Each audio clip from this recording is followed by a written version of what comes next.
Preliminary কাউন্সিলের third রাউন্ডের result কিন্তু পাবলিশড হয়ে গেছে। কিন্তু দেখো একই প্রকারের কেস আমরা কিন্তু থার্ড রাউন্ডের ক্ষেত্রে দেখতে পাচ্ছি। অর্থাৎ থার্ড রাউন্ডের কাট অফটা সেকেন্ড রাউন্ডের থেকেও কিন্তু অ্যাকচুয়ালি হাই চলে গেছে, যেটা কিন্তু অ্যাকচুয়ালি সম্ভব না। কোনোবারই কিন্তু ডাব্লিউবিজি কাউন্সিলিং সিস্টেম এমনটা হয় না যে ফার্স্ট রাউন্ডের থেকে থার্ড রাউন্ডেও কাট অফ কম চলে যাচ্ছে, বা সেকেন্ড রাউন্ডে ফার্স্ট রাউন্ডের থেকে কাট অফ কম যাচ্ছে। এটা কিন্তু কোনোবারই হয় না, কিন্তু এবার প্রথম করছে।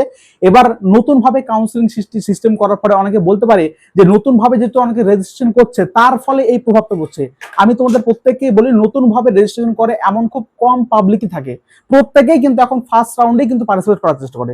দেখা যায় যাদের অনেক বেশি র্যাঙ্ক তারাই অ্যাকচুয়ালি চেষ্টা করে যে আমার ফার্স্ট রাউন্ডে হবেই না কোনো মতে, আমি সেকেন্ড রাউন্ড বা থার্ড রাউন্ডে নতুন ভাবে রেজিস্ট্রেশন করবো, তারাই করে। কিন্তু তাও ম্যাক্সিমাম সবাই বেশি র্যাঙ্ক হলেও কিন্তু তারা ফার্স্ট রাউন্ড থেকে কাউন্সিলিং শুরু করে। তাই নতুন ভাবে রেজিস্ট্রেশন করতে দেখা যাচ্ছে এরকম 1000 জন হলো বা 500 জন হলো, এর জন্য যে 10,000 20 জনের যে 20,000 জন এর যে আপগ্রেডেশন হচ্ছে না বা সিট পাচ্ছে না পরবর্তী ক্ষেত্রে, এমনটা তো হওয়া উচিত না। ডাব্লিউবিজি কাউন্সিলিং সিস্টেমে কিন্তু কোনোদিনই এমনটা হয়নি, এবং যতই নতুন নিয়ম করুক তাও কিন্তু এমনটা হওয়া কোনোদিনই উচিত না। তার কারণ যার 2500 র্যাঙ্ক সে জলপাইগুড়ি কোনো ব্রাঞ্চ পাচ্ছে না, কল্যাণী কোনো ব্রাঞ্চ পাচ্ছে না, এমনটা তো অ্যাকচুয়ালি সত্যি হওয়া উচিত না। মানে সে আগের যেটা পেয়েছে সেটাই তার থেকে যাচ্ছে, কোনো আপডেটই হচ্ছে না, কোনো কিছু আপডেট হচ্ছে না। জাস্ট 2 এর ক্ষেত্রে দেখা যায় রাউন্ড 1 ছিল সেখানে 2 জায়গা লেখা থাকছে, 2 এর ক্ষেত্রে সেটা 3 লেখা থাকছে, এমনটা হচ্ছে। আবার আরেকটা গ্লিচের কথা ভালো করে দেখো, যে একজন ক্যান্ডিডেট আমাদের এই মানে গ্রুপ থেকেই সে কি করেছিল, থার্ড রাউন্ডে নতুন ভাবে চয়েস ফিলিং করেছিল। এবার আমরা জানি যে নতুন ভাবে চয়েস ফিলিং করলে আগের কলেজটা তার হাতে থাকবেই না। এবার নতুন ভাবে চয়েস ফিলিং করার পর থার্ড রাউন্ডের রেজাল্ট পরে সেই আগের কলেজটাই তার শো করছে। এটা তো অ্যাকচুয়ালি নিয়ম না। আগের কলেজটা যদি সে না পায় তাহলে কোনো কিছুই পাবে না। দেখা যাচ্ছে বলবে যে নো রেজাল্ট ফাউন্ড বা no record found on your marks বা র্যাঙ্ক, এরকম লেখা থাকবে, ঠিক আছে। কিন্তু এখানে সে আগের কলেজটাই শেষ করছে, কিন্তু এটা ডাব্লিউবিজি এর লিগ্যাল নিয়মের মধ্যেই তো পড়ছে না। সে তো তার তো আগের কলেজটা সই করবে না, সে যে নতুন ভাবে চয়েস ফিলিং করে। তাহলে অ্যাকচুয়ালি টোটাল এই যে নতুন ভাবে ঘাপলিং করার ফলে টোটাল কাউন্সিলিং সিস্টেমের মধ্যে হয়তো ঘাপলিং সৃষ্টি হয়ে গেছে এবং প্রচুর এদিক ওদিক এবং সমস্যা সৃষ্টি হয়েছে, সেটা আমরা সবাই বুঝতে পারছি। এটা ডাব্লিউবিজি বোর্ড হয়তো নতুন ভাবে কাউন্সিলিং করার ফলে অনেক কিছু ভুলভ্রান্তি বা এদিক ওদিক করে ফেলে, তারপরে এরকম সমস্যা হতে পারে বা বিভিন্ন হতে পারে। তার কারণে আপগ্রেড হচ্ছেই না, এটা ইম্পসিবল ব্যাপার। তার কারণ নতুন ক্যান্ডিডেট অনেকে ইউটিউবাররাই বলছে নতুন রেজিস্ট্রেশন ফলে এমনটা হচ্ছে, নতুন খুব কম সংখ্যা তাদের জন্য খুব একটা যে পার্থক্য হবে বা আপগ্রেড কারোর হবেই না, যে 1000 জনের মধ্যে 2 জন 3 জন এরকম আপগ্রেড হবে, এমনটা তো হওয়া উচিত না প্রত্যেকের ক্ষেত্রে। যে জলপাইগুড়ি 2500 পর্যন্ত তার কোনো জলপাইগুড়িতে সিট পাচ্ছে না, তো হওয়া উচিত না। এবার নতুন ভাবে কাউন্সিলিং এর ফলে এই যে ব্লান্ডারটা সৃষ্টি হচ্ছে, এই যে অ্যাকচুয়ালি স্ক্যামের মতো সৃষ্টি হচ্ছে, তাহলে এর তো প্রতারণা সমস্ত স্টুডেন্ট বা ছাত্রছাত্রীরাই হচ্ছে। তো অ্যাকচুয়ালি সেটা তো অ্যাকচুয়ালি হওয়া উচিত না, ঠিক আছে। তো যাই হোক, আমি প্রত্যেককে একটা কথাই বলবো যে প্রত্যেকেই কিন্তু ডাব্লিউবিজি বোর্ডকে কিন্তু মেল করার চেষ্টা করো, ঠিক আছে। ডেসক্রিপশন বক্সে আমি মেল দিয়ে রাখবো, কন্ট্যাক্ট নাম্বার দিয়ে রাখবো, সমস্ত কিছু দিয়ে রাখবো। সেখান থেকে তোমরা প্রত্যেকে কিন্তু মেল করার চেষ্টা করো, ঠিক আছে। প্রত্যেকে বলছি। তাছাড়া যারা এরকম সমস্যা হয়ে গেছে প্রত্যেকে বলবো যে সল্ট লেকে ডাব্লিউবিজি এর মেন অফিস রয়েছে, ক্যাম্পাস রয়েছে, সেখানে গিয়ে তোমরা কিন্তু এই সমস্ত দাবিগুলো তুলতে পারো। তো নেক্সট আমি তোমাদের বলি যে কোনো আপগ্রেড হলো না সে সম্পর্কে আমি বললাম। যে মপ আপ কি হবে, দেখো যা সিস্টেম দেখা যাচ্ছে first round second round third রাউন্ডের পরে কিন্তু সিটের কোনো আপগ্রেড হচ্ছে না। মানে সে প্রত্যেকবারের সাথে তুমি যদি তুলনা করো তাহলে সিট কিন্তু এগোয়নি। সেক্ষেত্রে দেখো সিট অনেক মানে 2026 কিন্তু অনেক ক্ষেত্রে কিন্তু সিট বৃদ্ধি পেয়েছে। তাহলে অ্যাকচুয়ালি তো সিট 2000 আটকে থাকছে, এমনটা হওয়া তো উচিত না, সেই সিটগুলো তো পূরণ করা উচিত। তাহলে যদি এমনটাই হয়ে থাকে তাহলে মপ আপ রাউন্ড হওয়া কিন্তু অবশ্যই একটা দরকার, এবং ডাব্লিউবিজি বোর্ডের থ্রুই কিন্তু মপ রাউন্ড হওয়া দরকার। তার কারণে এমনটা অ্যাকচুয়ালি হওয়া সত্যিকারের কিন্তু উচিত না।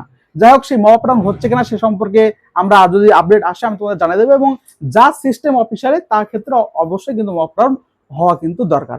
এবার আমি তোমাদের প্রত্যেককে একটা কথা বলি, যারা অলরেডি একটা কলেজ পেয়ে গেছো বন্ধুরা, ফার্স্ট রাউন্ড হোক সেকেন্ড রাউন্ডে একটা কলেজ পেয়ে গেছো, তাদেরকে বলবো বেশি রিস্ক না নেওয়াই ভালো। তোমরা একটা কলেজে যেটা পেয়েছো সেখানে তুমি অ্যাডমিশন নিয়ে নাও। আমি প্রত্যেকবারের মতো এবারও বলি যে কলেজ কিন্তু খুব একটা বেশি ম্যাটার করবে না, তুমি যে কলেজে থাকো। দেখা যায় তুমি যাদবপুর পড়ছো বা কল্যাণী গভর্নমেন্ট পড়ছো, এই সমস্ত কলেজগুলোর ক্ষেত্রে অন ক্যাম্পাস প্লেসমেন্টের পরিমাণটা ভালো হবে, অর্থাৎ কোম্পানি বেশি পরিমাণে কিন্তু আসবে সেক্ষেত্রে, ঠিক আছে। কিন্তু যদি তুমি তোমার মধ্যে সঠিকভাবে তুমি যদি স্কিল থাকে, সঠিকভাবে তুমি যদি শিখতে পারো, তাহলে অফ ক্যাম্পাসের ক্ষেত্রেও তুমি কিন্তু প্লেসমেন্ট বাড়াতে পারো। এরকম অনেক স্টুডেন্ট রয়েছে যারা ম্যাকআউট থেকে, যারা লোয়ার প্রাইভেট কলেজ থেকে, লোয়ার গভর্নমেন্ট কলেজ থেকে কিন্তু বড় বড় প্লেসমেন্ট, বড় টাকা প্লেসমেন্ট নিয়ে আসতে পারে, যেগুলো একটা যাদবপুরে পড়া ছেলেপেলেও কিন্তু পারে না। টোটালি নির্ভর করছে সম্পূর্ণভাবে তোমার স্কিলের উপর। 4 বছর তুমি কতটুকু শিখছো, কি স্কিল অর্জন করছো, সেটাই ডিপেন্ড করবে অ্যাকচুয়ালি তোমার প্লেসমেন্টের উপর। ঠিক আছে, তাছাড়া কিন্তু বেশি কিছু ডিপেন্ড করবে না। বুঝতে পারলা তো? আমি তোমাদের এখানে একটা আপডেট দিই যে আমাদের একদম তোমাদের প্রত্যেককেই বলি, যারা যারা অ্যাকচুয়ালি 2026-এ বিটেক করতে যাচ্ছ তাদের জন্য বলি, তাদের স্কিল ডেভেলপমেন্ট করার জন্য ডিএসএ, অ্যাপটিটিউড, সি প্রোগ্রামিং প্রত্যেকটা কিন্তু কোর্সের মাধ্যমে শেখানো হবে। তার জন্য তোমরা ডেসক্রিপশন বক্সে আমাদের একটা হোয়াটসঅ্যাপ গ্রুপের লিঙ্ক আছে, সেখানে যুক্ত থাকো, সেখান থেকে তোমরা সমস্ত আপডেট পেয়ে যাবে। প্লেসমেন্টের সমস্ত প্রিপারেশন একদম ফার্স্ট ইয়ার থেকে তোমরা কিন্তু করতে পারবে। ডিএসএ, অ্যাপটিটিউড বলো, সি প্রোগ্রামিং, যেগুলো অ্যাকচুয়ালি প্লেসমেন্টের জন্য দরকার সমস্ত কিছু কিন্তু শেখানো হবে, তোমরা সেখান থেকে সাহায্য নিতে পারো। এছাড়াও প্রত্যেকটা সেমিস্টারের নোট সাজেশন ওই গ্রুপের মাধ্যমে পাবে, এবং গেটের প্রিপারেশনে বিভিন্ন প্রশ্ন কিন্তু ওই গ্রুপের মাধ্যমে তোমরা পাবে। তোমরা দেখো ডিসক্রিপশন বক্সে লিঙ্ক দেওয়া আছে, প্রত্যেকে ওই গ্রুপটা যুক্ত থাকো। এছাড়া আমি পরবর্তী ক্ষেত্রে এক্সট্রা একটা ভিডিও করে আমি তোমাদের জানিয়ে দেবো। সে যাই হোক, নেক্সট আমি একটা প্রশ্ন বলছি যে ডিসি কি শেষ বর্ষা, ডিসি কাউন্সিলিং ব্যাপারটা আমি কি সে সম্পর্কে বলি। দেখো, ডিসি কাউন্সিলিং হচ্ছে দেখা যাচ্ছে মানে first round, second round, third round, অর্থাৎ ডাব্লিউবিজি থ্রু কাউন্সিলিং এর পরেও বিভিন্ন কলেজগুলো থেকে সিট ফাঁকা থাকছে। তখন কলেজগুলো কেন্দ্রিক মানে কলেজ থেকে একটা আপডেট দেওয়া হয় যে আমার এই সিটগুলো ফাঁকা আছে, সেই মতো তোমরা কাউন্সিলিং করো। ঠিক আছে, কলেজ থেকে নোটিশটা দেওয়া হয়। এবার তোমরা সেটা না পেতে পারো, এবং ডাব্লিউবিজি বোর্ডে কোনো অফিসিয়াল ওয়েবসাইটে তোমরা কিন্তু সেটা পাবে না। এটা শুধুমাত্র কলেজ থেকে কিন্তু দেবে, এবং যখন যে সমস্ত কলেজ থেকে এরকম ডিসির আপডেট দেবে, আমি সর্বক্ষেত্রে এবং সবসময় সবার আগে আমি তোমাদের জানিয়ে দেবো যে কি কি করতে হবে, কি কি নিয়ে যেতে হবে, সমস্ত কিছু তোমাদের জানিয়ে দেবো। ঠিক আছে, শেষ ভরসা তোমরা ধরতে পারো যে ডিসি যদি অফ রাউন্ড না হয়, সেটা জানিয়ে দেবো। সেজন্য অবশ্যই যারা যারা সাবস্ক্রাইব করেন, নোটিফিকেশন গুলো পাওয়া তোমাদের খুবই দরকার। প্রত্যেকটা কোন কোন কলেজে ডিসি কি আপডেট আছে, সেজন্য অবশ্যই যারা সাবস্ক্রাইব করো না এখনো, সাবস্ক্রাইব করে তাহলে পাশে যুক্ত থাকো। সমস্ত কলেজ থেকে, সে যে কলেজ থেকে হোক না কেন, এবং আমি আশা করি এবার যে প্রত্যেকটা কলেজ থেকে কিন্তু ডিসির একটা আপডেট আসবে। শেষ কিন্তু তোমাদের যদি মপ আপ না হয় তাহলে ডিসি থাকবে, সেজন্য অবশ্যই সাবস্ক্রাইবটা করে পাশে থাকো। তার কারণ ডাব্লিউবিজির বোর্ডের কোনো অফিসিয়াল কোথাও থেকে তুমি আপডেট পাবে না, সবার আগে কিন্তু এগুলা জানা তোমাদের প্রয়োজন। ঠিক আছে, একটু কথা মাঝে মধ্যে স্পেলিং এদিক ওদিক হয়ে যাচ্ছে, সেটাকে ম্যানেজ করে নিও। যাই হোক, এবার হচ্ছে এখন কি করা উচিত। আমি তোমাদের বললাম যে কলেজটা পেয়েছো, বেশি ভেবে কোনো লাভ নেই, সে কলেজটাকে নিয়ে পড়াশোনাটা শুরু করে দাও। মেন জিনিসটা হচ্ছে তোমার পড়াশোনা ঠিকঠাক ভাবে এবং তার সাথে তোমার স্কিলকে ডেভেলপমেন্ট করা ফার্স্ট ইয়ার থেকে। ঠিক আছে, তাহলে তুমি প্লেসমেন্ট পাবে, সেটা যে কলেজে হোক। ঠিক আছে, সেটা কিন্তু খুব একটা বেশি ম্যাটার করে না। আমি তোমাদের আবারও বলি, যে সমস্ত ভালো কলেজ হয় সেগুলো কোম্পানি বেশি আসে। তোমার যদি স্কিল অ্যাকচুয়ালি থেকে থাকে, 4 বছর যদি ঠিকঠাকভাবে স্কিলকে ডেভেলপমেন্ট করতে পারো, এবং তোমার যদি সেরকম স্বাবলম্বী হয়ে থাকো, তাহলে তুমি কোম্পানির কাছে গিয়েও কিন্তু ভালো প্লেসমেন্ট বাড়াতে পারো। এবং অফ ক্যাম্পাস প্লেসমেন্টই কিন্তু ভালো ভালো অনেক ক্ষেত্রে কিন্তু হয়, অনেক প্রাইভেট কলেজ থেকে হয়। এবং চিন্তার কোনো কারণে স্কিল ডেভেলপমেন্ট করো। ডিসক্রিপশন দেখো, একটা লিঙ্ক দেওয়া আছে, গ্রুপে জয়েন হয়ে থাকো, প্রচুর সাহায্য পাবো সেখান থেকে। নেক্সট হচ্ছে ডিরেক্ট অ্যাডমিশন কি নেওয়া উচিত এই মুহূর্তে। এবার দেখো, দেখা যাচ্ছে যে অনেক ছেলেপিলে এরকম রয়েছে যে কি হচ্ছে তাদের ক্ষেত্রে, যে ডিরেক্ট অ্যাডমিশন বলতে তাদের সচ্ছল, মানে প্রাইভেট কলেজে অ্যাফোর্ড করার মতো তার ক্ষমতা রয়েছে, এবং যে কলেজটা পেয়েছে তার সেটা ভালো লাগছে না, বা কলেজটা দেখা যাচ্ছে খারাপের মধ্যেই পড়ছে, লো র্যাঙ্কের কলেজ, এবং ব্রাঞ্চটা কিন্তু লোয়ার ব্রাঞ্চ টাইপের।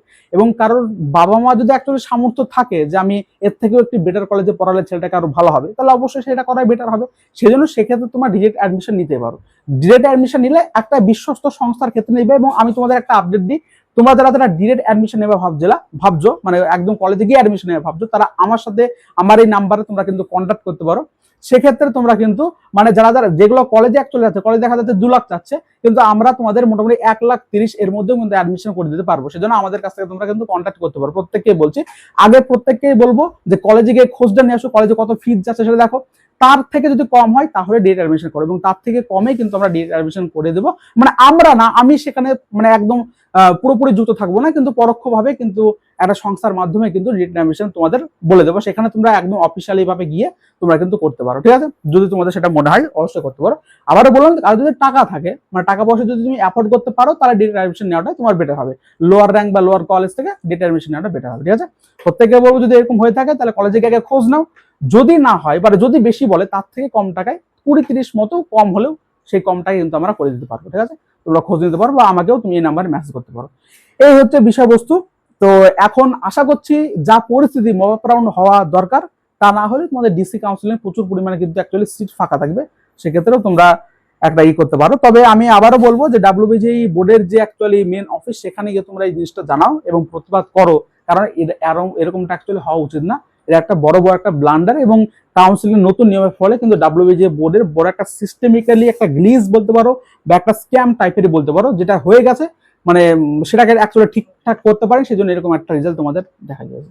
তো যাই হোক, এখানে আমরা দেখছি পরবর্তী ক্ষেত্রে আমি আরো কোনো ইনফরমেশন যদি পাই, বা কোনো এরকম যদি প্রতিবাদের কোনো কিছু যদি পাই অ্যাকচুয়ালি, সে সম্পর্কে হলে আমি তোমাদের জানাচ্ছি। ঠিক আছে, থ্যাংক ইউ সো মাচ।